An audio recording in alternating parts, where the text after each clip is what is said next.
पुण्यात्मा आज हमने ऐसे इंटरनेट और सैटेलाइट बना लिए हैं, कंप्यूटर बना लिए और ऐसा कुछ सारी सिस्टम बना लिए, टीवी हैं, और जो करना था उसकी तरफ हमारा ध्यान नहीं।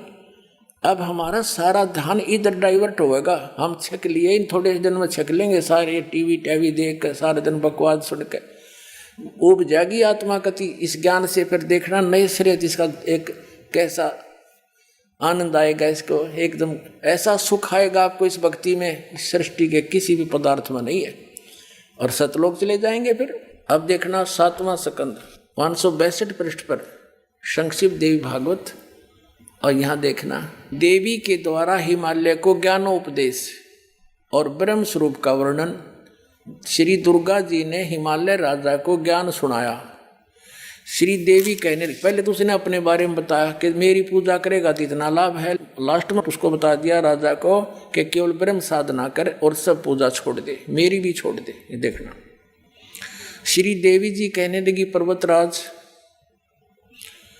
उस ब्रह्म का क्या स्वरूप है यह बतलाया जाता है, जो प्रकाश रूप सबके अत्यंत समीप में स्थित हृदय रूप गुहा में स्थित होने के कारण गुहाचर नाम से प्रसिद्ध है और महान पद अर्थात परम प्राप्य है।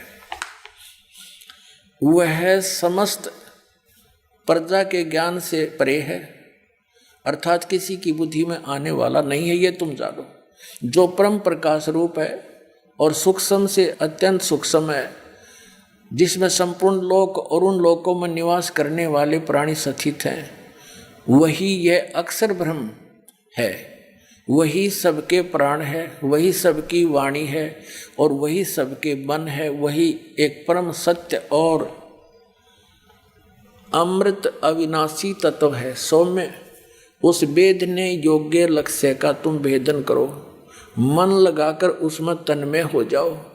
सौम्य उपनिषद में कथित महान अस्त्र रूप धनुष लेकर उस पर उपासना द्वारा तीक्ष्ण किया हुआ बाण संधान करो और फिर भावानुगत चित्त के द्वारा उस बाण को खींचकर उस अक्षर रूप ब्रह्म को ही लक्ष्य बनाकर वेधन करो। प्रणव यानी ओम तदनु समझो, और जीवात्मा बाण है और ब्रह्म को उसका लक्ष्य कहा जाता है। अब ये क्या कहना चाहती है देवी जी कि ओम नाम जाप कर और ब्रह्म को पाने का टारगेट रख, बस इतनी सी बात है। अब आगे देखो क्लियर करती है। अब देखो यहाँ देखना अक्षर ब्रह्म भी कहा है इसी ब्रह्म को इस देवी ने। यहाँ देखना इसको वही ये अक्षर ब्रह्म है और यहाँ भी अक्षर ब्रह्म कहती है और फिर कहती है ओम धनुष है जीवात्मा बाण है, ब्रह्म को उसका लक्ष्य कहा जाता। ये अक्षर ब्रह्म और ब्रह्म ये एक ही बता रही है। देखो पुण्यात्माओं, आपको पता चलेगा कौन कितने पानी में। अब जैसे आपने श्रीमद् भगवत गीता अध्याय नंबर 15 के श्लोक नंबर 16 और 17 में बहुत बार दिखाया है। उसमें 3 पुरुष हैं, एक सरपुरुष, एक अक्षर पुरुष और तीसरा उत्तम पुरुष है तो अन्य, जिसको परम अक्षर पुरुष कहते हैं। 8वें अध्याय के प्रथम मंत्र में अर्जुन ने गीता ज्ञानदाता से पूछा कि आपने 7वें अध्याय के 29वें मंत्र में जिस तत्ब्रह्म की जानकारी दी है कि उसको जानने के पश्चात और सारे अध्यात्म ज्ञान से परिचित और सब कर्मों से परिचित प्राणी केवल जरा और मरण से छूटने का प्रयत्न करता है और किसी वस्तु की डिमांड नहीं करता, तो किम तत्ब्रह्म,